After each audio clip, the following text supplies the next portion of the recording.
tentunya harus didorong oleh visi dan misi kota dan kabupaten yang ada di Jawa Barat.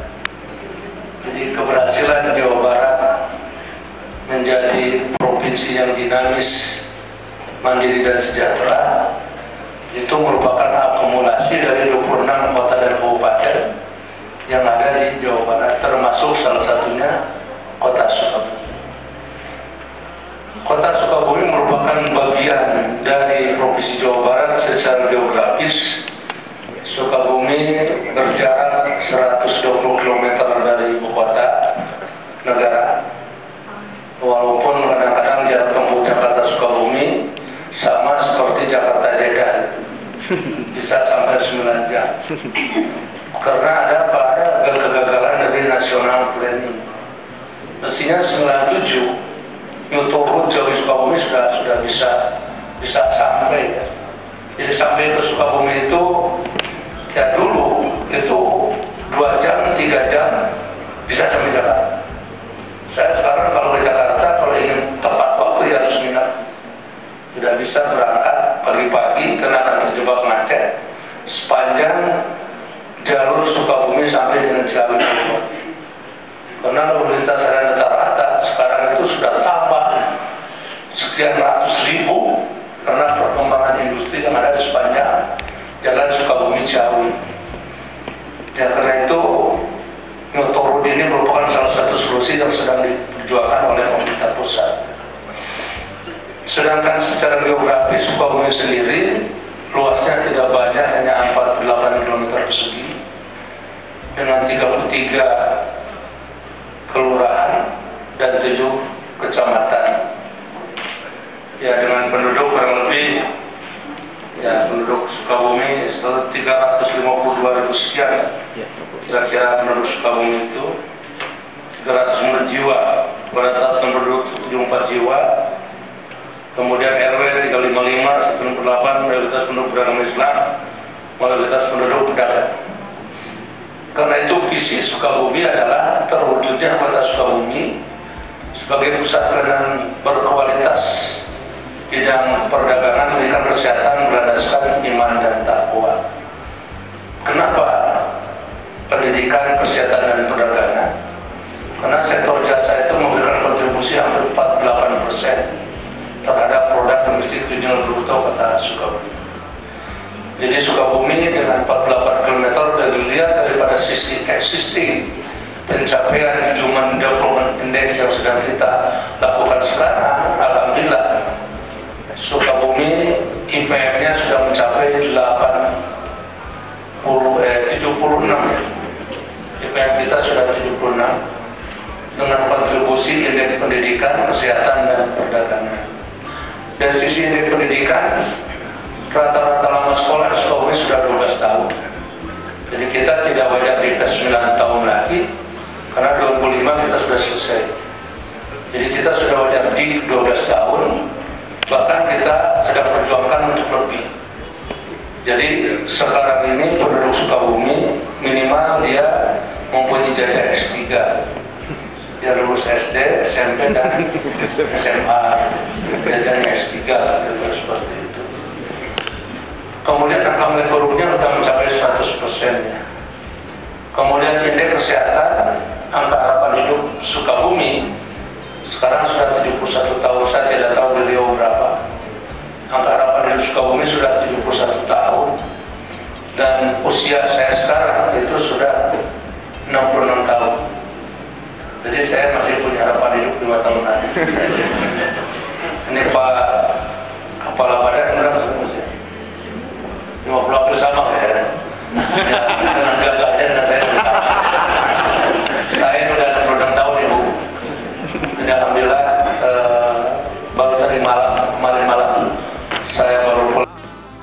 Visi Indonesia 2012 yang diterjemahkan oleh visi Jawa Barat yang mandiri, dinamis dan sejahtera tentunya harus didorong oleh visi dan misi kota dan kabupaten yang ada di Jawa Barat. Jadi keberhasilan Jawa Barat menjadi provinsi yang dinamis, mandiri dan sejahtera itu merupakan akumulasi dari 26 kota dan kabupaten yang ada di Jawa Barat, termasuk salah satunya Kota Sukabumi. Kota Sukabumi merupakan bagian dari Provinsi Jawa Barat secara geografis. Sukabumi berjarak 120 km dari ibu kota negara. Walaupun kadang-kadang jarak tempuh Jakarta Sukabumi sama seperti Jakarta Jeddah, bisa sampai 9 jam. Karena ada kegagalan dari nasional planning. Mestinya 97 Youtube Jawa Sukabumi sudah bisa sampai ya. Jadi sampai ke Sukabumi itu ya dulu itu 2 jam, 3 jam bisa sampai Jakarta. Saya sekarang kalau di Jakarta kalau ingin tepat waktu ya harus minat. Tidak bisa berangkat pagi-pagi karena akan terjebak macet sepanjang jalur Sukabumi sampai dengan Ciawi. Karena lalu lintas rata-rata sekarang itu sudah tambah sekian ratus ribu karena perkembangan industri yang ada di sepanjang jalan Sukabumi Ciawi. Ya, karena itu Motor Road ini merupakan salah satu solusi yang sedang diperjuangkan oleh pemerintah pusat. Sedangkan secara geografis Sukabumi sendiri luasnya tidak banyak, hanya 48 km persegi dengan 33 kelurahan dan 7 kecamatan. Ya, dengan penduduk kurang lebih ya penduduk Sukabumi 352.000 sekian. Kira-kira penduduk Sukabumi itu 300 jiwa, rata-rata penduduk 74 jiwa. Kemudian RW 355, 98 mayoritas penduduk beragama Islam, mayoritas penduduk pedagang. Karena itu visi Sukabumi adalah terwujudnya Kota Sukabumi sebagai pusat pelayanan berkualitas bidang perdagangan, bidang kesehatan berdasarkan iman dan takwa. Kenapa pendidikan, kesehatan dan perdagangan? Karena sektor jasa itu memberikan kontribusi hampir 48% terhadap produk domestik regional bruto Kota Sukabumi. Jadi Sukabumi dengan 48 km dari dilihat daripada sisi existing pencapaian Human Development Index yang sedang kita lakukan sekarang, alhamdulillah Sukabumi IPM-nya sudah mencapai 76 ya. IPM kita sudah 76 dengan kontribusi indeks pendidikan, kesehatan dan perdagangan. Dari sisi indeks pendidikan, rata-rata lama sekolah di Sukabumi sudah 12 tahun. Jadi kita tidak wajib kita 9 tahun lagi, karena 2005 kita sudah selesai. Jadi kita sudah wajib di 12 tahun, bahkan kita sedang perjuangkan untuk lebih. Jadi sekarang ini penduduk Sukabumi minimal dia mempunyai ijazah S3.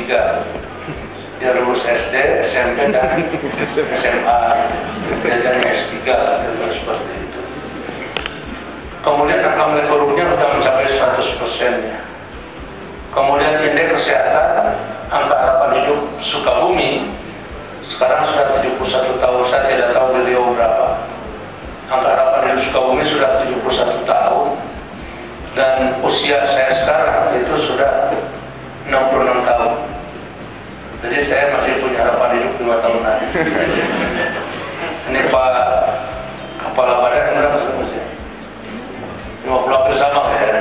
Dengan gagahnya dan saya sudah. Saya sudah 66 tahun Ibu. Jadi alhamdulillah baru tadi kemarin malam saya baru konsep kepemerintahan yang baik. Saya menyisipkan bahwa good governance itu tidak akan berhasil tanpa scientific governance. Jadi kepemerintahan yang baik itu harus didekati dengan prinsip-prinsip ilmiah. Karena itu ketika kita memanage pemerintahan, sementara pemerintahan kita sebetulnya dari sisi fungsi sudah lengkap, dari sisi unsur juga sudah oke. Artinya apa? Artinya dari aspek perencanaan, daerah mana yang tidak punya RPJMD, daerah mana yang tidak punya RPJMD, sampai nyusun KUA, PKS, sampai regional masuk ke anggaran pendapatan belanja daerah. Semua saya kira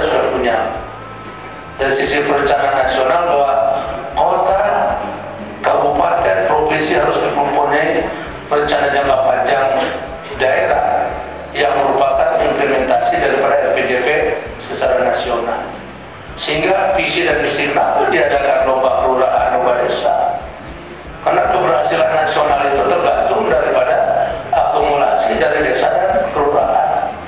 Kalau kelurahan di Indonesia oke, maka nasional juga oke. Begitu juga kalau desanya bagus, secara nasional juga akan bagus akumulasi.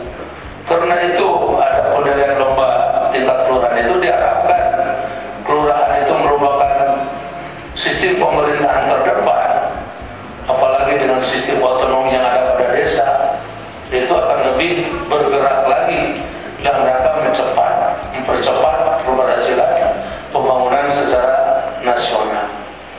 Karena itu konsep kami adalah bahwa good government tanpa scientific government itu tidak akan berhasil dengan baik. Kenapa harus pendekatan ilmiah? Ya, kita tidak mungkin seorang kepala desa dengan berbagai aparat akan bisa melayani rakyatnya tanpa ada standar pelayanan minimal.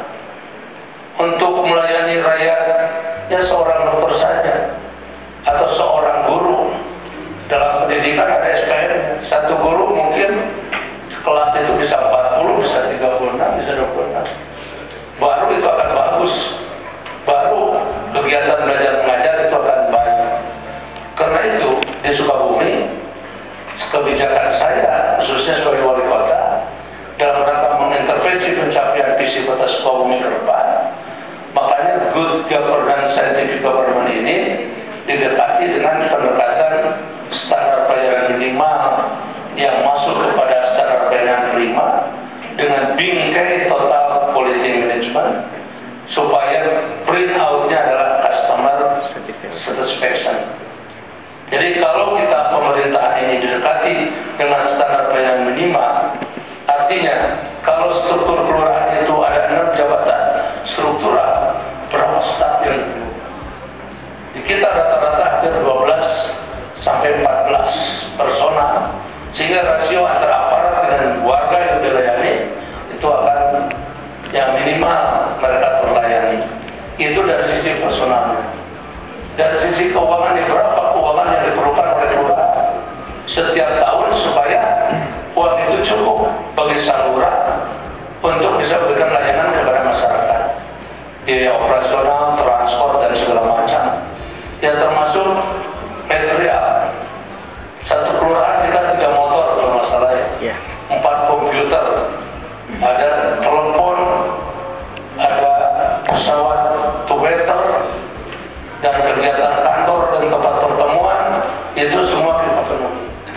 Jadi tidak ada alasan lagi kita terlurah saya tidak ada material untuk bekerja, nggak ada alasan lagi. Bahwa semua kebutuhan untuk operasional manajemen pemerintahan kelurahan sudah kita penuhi.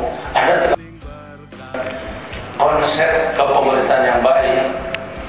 Saya menyisipkan bahwa good governance itu tidak akan berhasil tanpa scientific governance. Jadi kepemerintahan yang baik itu harus didekati dengan prinsip-prinsip ilmiah. Karena itu ketika kita memanage pemerintahan, sementara pemerintahan kita sebetulnya dari sisi fungsi sudah lengkap, dari sisi unsur juga sudah oke. Artinya apa? Artinya dari aspek perencanaan, daerah mana yang tidak punya RPJP, daerah mana yang tidak punya RPJMD, sampai nyusun KUA, PKS, sampai embrional masuk ke anggaran pendapatan belanja daerah. Semua saya kira sudah punya. Dari sisi perencanaan nasional bahwa kota, kabupaten, provinsi harus mempunyai rencana jangka panjang daerah yang merupakan implementasi daripada LPJP secara nasional. Sehingga visi dan misi itu diadakan lomba kelurahan, lomba desa. Karena keberhasilan nasional itu tergantung daripada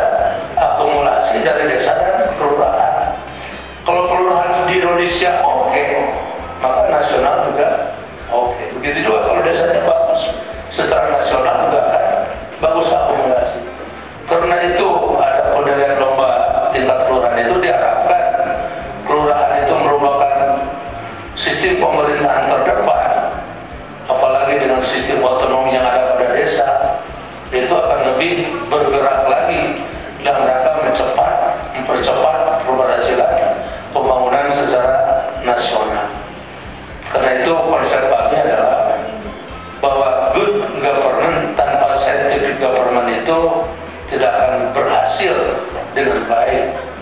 Kenapa harus pendekatan ilmiah?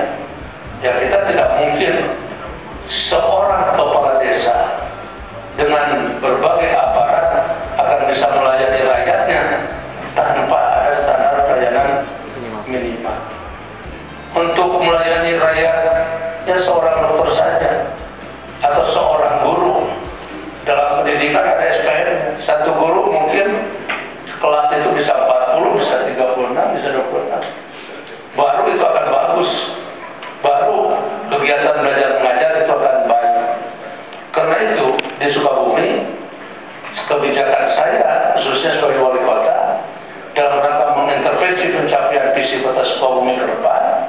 Makanya good governance, scientific government ini didekati dengan pendekatan standar pelayanan minimal yang masuk kepada standar pelayanan prima dengan bingkai total quality management supaya print outnya adalah customer satisfaction. Jadi kalau kita pemerintahan ini didekati dengan standar pelayanan minimal, artinya kalau struktur kelurahan itu ada 6 jabatan struktural, berapa staf yang perlu? Kita rata-rata hampir 12 sampai 14 personal, sehingga rasio antara aparat dengan warga yang dilayani itu akan yang minimal mereka terlayani. Itu dari sisi personalnya. Dari sisi keuangannya, berapa keuangan yang diperlukan oleh kelurahan setiap tahun supaya uang itu cukup bagi sang lurah untuk bisa berikan layanan kepada masyarakat, biaya operasional, transport dan segala macam. Ya termasuk material.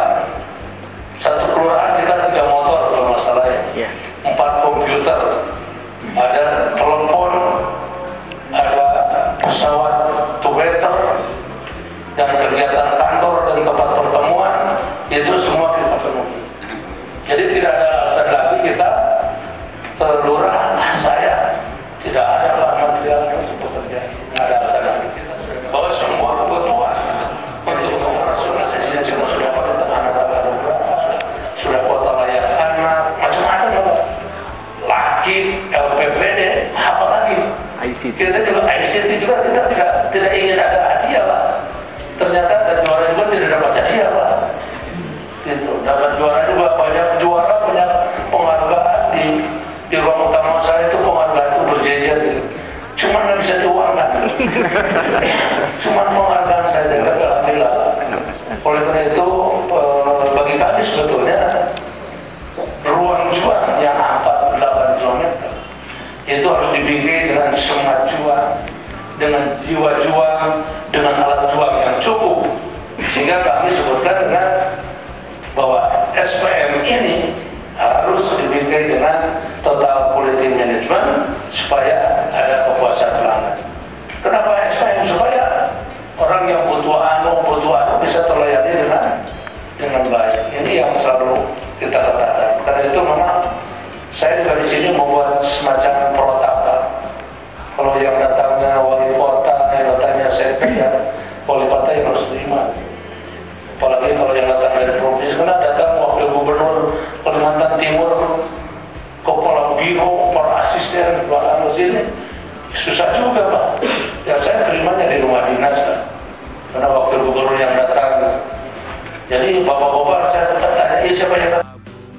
Harus bersih, karena kita sudah dapat adipura, manajemen transportasinya kita sudah dapat mana tata negara, sudah kota layak anak, macam-macam Pak.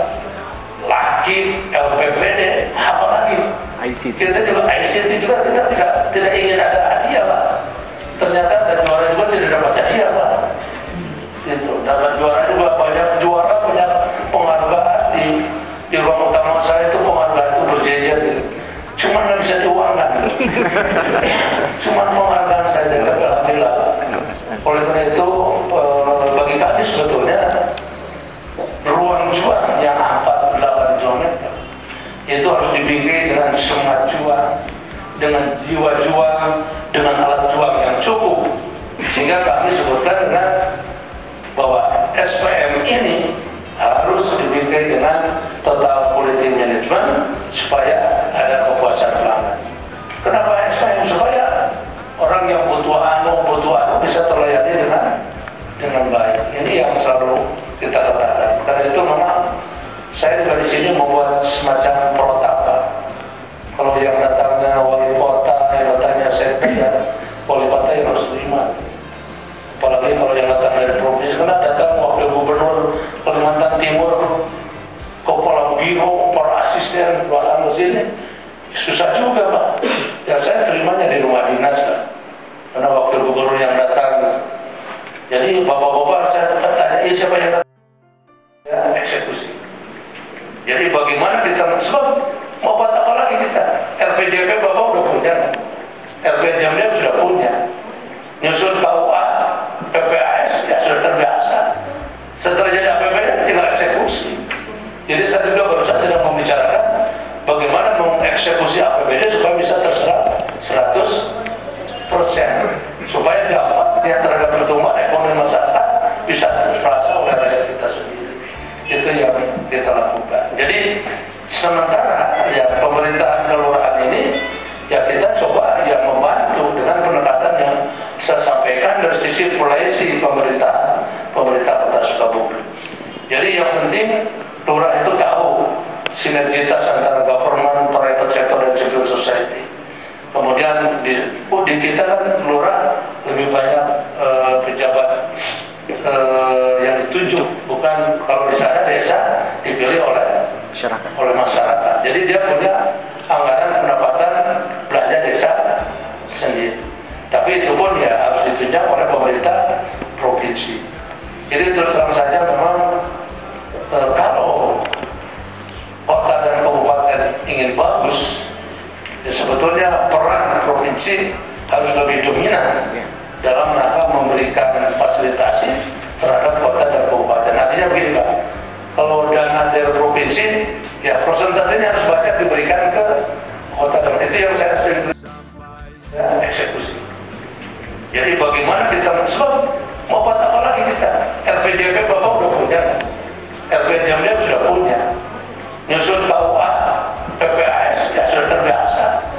Setelah jadi APBD tinggal eksekusi.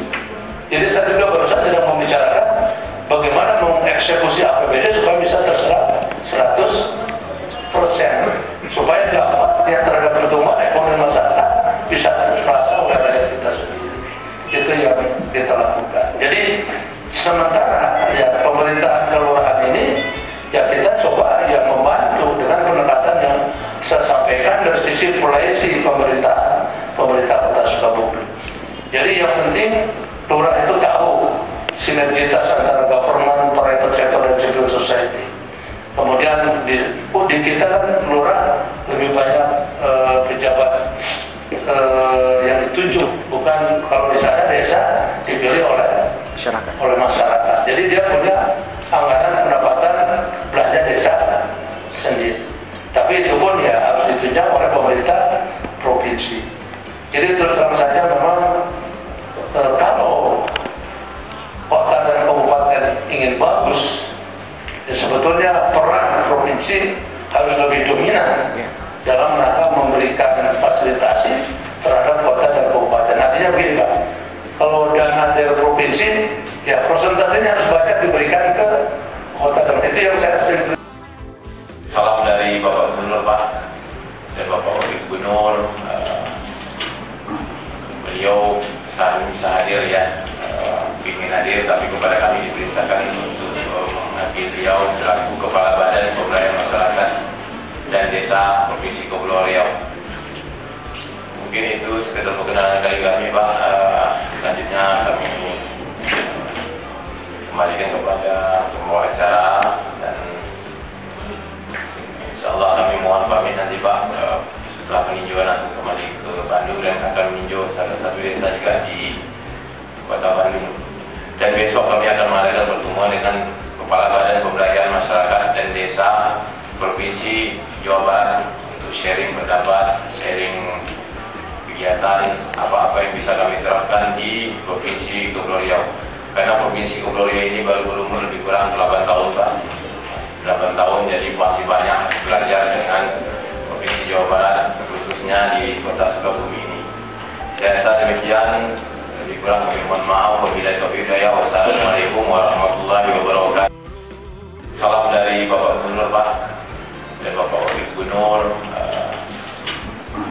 Beliau saat ini bisa hadir ya, ingin hadir, tapi kepada kami diperintahkan untuk mengambil beliau selaku Kepala Badan Pemberdayaan Masyarakat dan Desa Provinsi Kepulauan Riau. Mungkin itu sekedar perkenalan dari kami Pak. Selanjutnya kami kembalikan kepada pembawa acara dan insyaallah kami mohon pamit nanti Pak setelah peninjauan untuk kembali ke Bandung dan akan meninjau salah satu desa juga di Kota Bandung. Dan besok kami akan mengadakan pertemuan dengan Kepala Badan Pemberdayaan Masyarakat dan Desa Provinsi Jawa Barat untuk sharing pendapat, sharing kegiatan apa-apa yang bisa kami terapkan di Provinsi Kepulauan Riau. Karena Provinsi Kepulauan Riau ini baru berumur lebih kurang 8 tahun Pak. 8 tahun, jadi masih banyak belajar dengan Provinsi Jawa Barat, khususnya di Kota Sukabumi ini. Saya rasa demikian, lebih kurang kami mohon maaf. Wabillahi taufiq wal hidayah. Wassalamualaikum warahmatullahi wabarakatuh. Kota tercintaku, tempat yang syarat nikmat karuniamu.